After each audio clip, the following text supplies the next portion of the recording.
हाँ, तो विद्यार्थियों, पिछले लेक्चर में अपन ने बैंकिंग कंपनी द्वारा अपने रोकड़ी व्यवहारों, रोकड़ भुगतान, डीडी, बैंकर चेक, संग्रहण तथा अंतरण, मियादी और बचत खातों पर ब्याज, न मांगी गई जमाएं, खतौनी की पर्ची प्रणाली आदि के बारे में विस्तार से चर्चा की थी।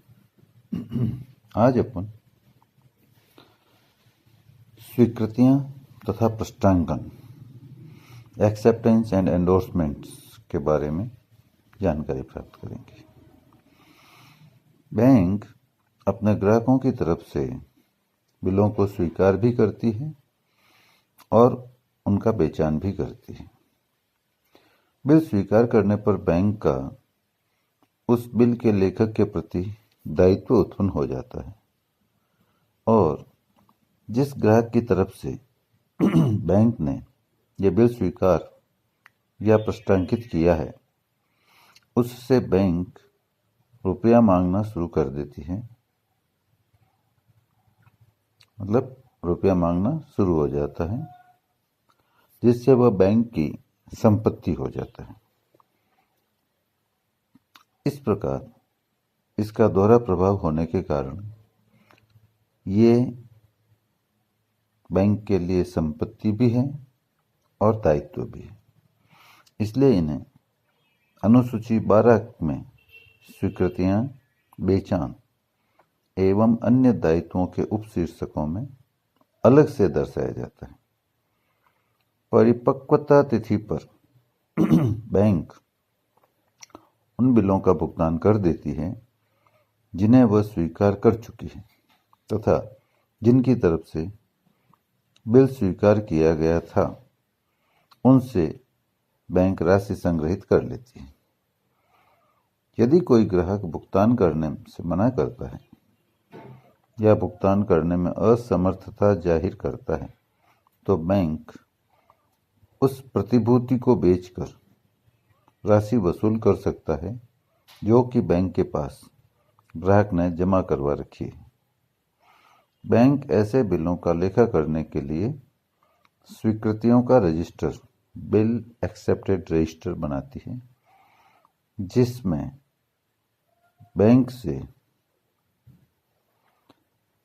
बैंक बिल से संबंधित समस्त सूचनाएं तथा कोई प्रतिभूति भी जमा की गई है तो उसका पूरा विवरण रखती है। यह है स्वीकृतियां और प्रष्टांकन के बारे में जानकारी। अब अपन इसको एक छोटे से उदाहरण से समझते हैं। मान लो कि एक विवरण आपको दिया गया है जिसमें स्वीकृतियां, प्रष्टांकन और अन्य विवरण का खाता बनाने को कहा गया है, जैसा कि एक सामान्य खाता बही में प्रदर्शित हो। तो अपन उसको किस प्रकार से करेंगे? मान लो कि 1 अप्रैल 2019 को 22,30,000 रुपया की स्वीकृतियां नहीं चुकाई गई हैं, जिनमें से 20 लाख रुपए की स्वीकृतियां बाद में ग्राहकों द्वारा चुका दी गई हैं तथा बैंक द्वारा भुगतान कर दी गई। तो स्वीकृतियों की जो रजिस्टर है उसकी जांच करने के बाद कुछ और चीज़ों का भी पता चला है। तो सबसे पहले अपन क्या करेंगे कि acceptance, endorsement and other obligation का एक खाता बनाएंगे, जिसमें सबसे पहले 1 अप्रैल 19 को बाई बैलेंस बीडी लिख देंगे 22,30,000, जो कि आपको अभी मैंने बताया कि भाई के 1 अप्रैल 19 को 22,30,000 की स्वीकृतियां नहीं चुकाई गई थी, तो ये बैलेंस आ गया बाई बैलेंस बीडी 22,30,000। फिर आगे मैंने कहा कि जिनमें से 20 लाख की स्वीकृतियां बाद में ग्राहकों द्वारा चुका दी गई, तो अपन acceptance, endorsement and other obligation के अकाउंट में 2019 लिख के डेबिट में 1 अप्रैल को लिख देंगे to constituents liabilities for acceptance 20 lakh, और 2 लाख लिख देंगे टू बैंक, जिसमें ऑनर्ड लिख देंगे 2,30,000। अब आगे जो सूचनाएं आपको जो रजिस्टर से दी गई हैं, स्वीकृतियों के रजिस्टर से, मान लो वो दी गई है कि एक क्लाइंट ए है जिसे 10 लाख रुपए की स्वीकृति थी और बैंक ने उसको ऑनर किया 10/6/2018 को, और बी एक क्लाइंट था जिसकी स्वीकृति 12 लाख की थी, उसको पार्टली पेड ऑफ किया 30/9/18 को, और सी एक क्लाइंट था 5 लाख का जिसकी एक्सेप्टेंस थी, partly fail to pay and bank had to honour 30/11/18 को ये लिखा है। और उसके बाद डी है एक क्लाइंट जो 8 लाख की एक्सेप्टेंस है, नॉट सेटिस्फाइड 31/3/20 तक भी उसने सेटिस्फाई नहीं किया। ई है 5 लाख का क्लाइंट जिसने भी 31/3/20 तक सेटिस्फाई नहीं किया। एफ है 2,70,000 का जिसने भी 31/3/20 तक सेटिस्फाई नहीं किया। तो कुल मिला के मैंने एक उदाहरण बोला आपको कि क्लाइंट्स की डिटेल दी हुई है, ए, बी, सी, डी, ई और एफ। ए का 10 लाख का है, बी का 12 लाख का है, सी का 5 लाख का है, डी का 8 लाख का है, ई का 5 लाख का है और एफ का 2,70,000 का। ये 6 क्लाइंट है, जिनमें से ए का बैंक ने ऑनर्ड कर दिया 30/6/19 को। तो ये जितने भी टोटल 42,70,000 के हुए वो तो सबसे पहले लिख देंगे acceptance, endorsement and other obligation में, क्रेडिट साइड में by constituents liability for acceptance ETC, जिसमें ए, बी, सी, डी, ई, एफ के नाम इनर कॉलम में लिख के 10 लाख, 12 लाख, 5 लाख, 8 लाख, 5 लाख और 2,70,000, टोटल 42,70,000 लिख देंगे अपन। तो क्रेडिट साइड में ओपनिंग बैलेंस आया 22,30,000 और बाद में आ गया by constituents liabilities for acceptance ETC की 6 की जोड़ आ गई 42,70,000, टोटल 65 लाख हो गई इस खाते की जोड़। अब जैसा कि मैंने पहले डिस्कस किया कि डेबिट साइड में 2019 1 अप्रैल को लिखेंगे to constituents liabilities for acceptance 20 lakh, जो बोल चुका मैं। टू बैंक ऑनर्ड लिख देंगे 2,30,000, ये भी बोल चुका। अब मैंने अभी भी बताया था कि जो ए की एक्सेप्टेंस थी 10 लाख की, उसको बैंक ने ऑनर किया 10/6/2019 को। तो यहाँ 10/6/2019 डेट लगाएंगे डेबिट में, टू बैंक लिखेंगे और ऑनर्ड लिखेंगे 10 लाख अमाउंट में। उसके बाद मैंने बताया बी का 12 लाख का था, पार्टली पेड ऑफ ऑन 30/9/19। तो 30/9 की डेट लगाएंगे 19 की, to constituents liabilities for acceptance 12 lakh, ये भी लिख देंगे।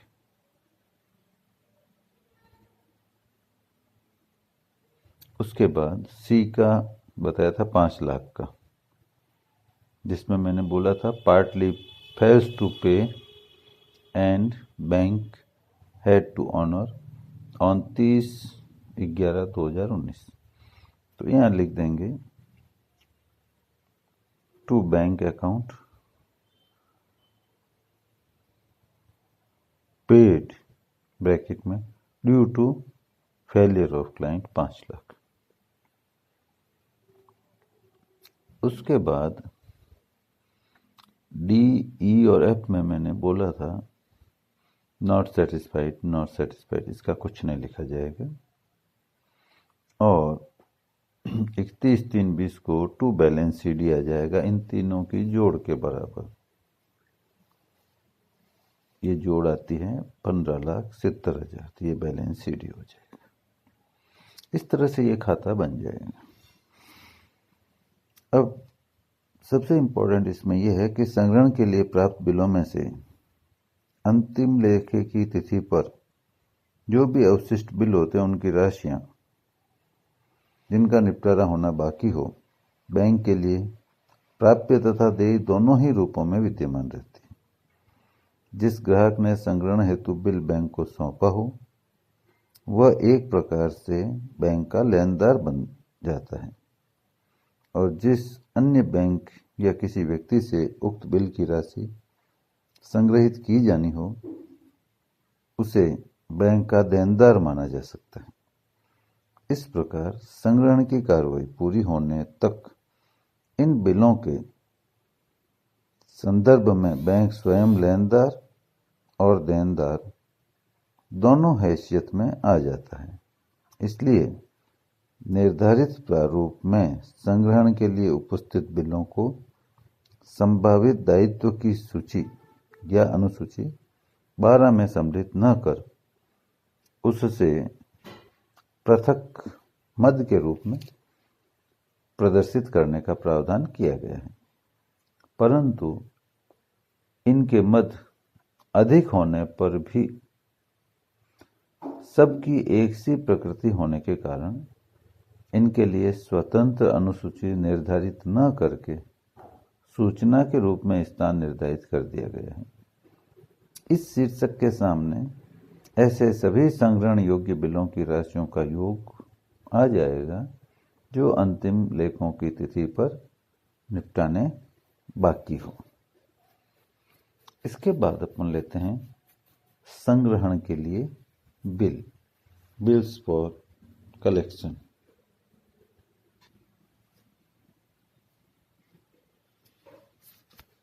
जब बैंक को अपने ग्राहकों से संग्रहण के उद्देश्य से बिल प्राप्त होते हैं तो उन्हें संग्रहण के लिए बिल कहते हैं। जब संग्रहण के लिए बिल प्राप्त होता है, मतलब कलेक्शन के लिए जैसे ही बिल प्राप्त होता है, तो उसका विवरण बिल संग्रहण रजिस्टर, बिल कलेक्शन रजिस्टर में लिख दिया जाता है तथा उसके संग्रहण पर जब वो कलेक्ट हो जाता है तो एक जर्नल एंट्री की जाती है, cash account debit to customer account और to commission account being bill collected.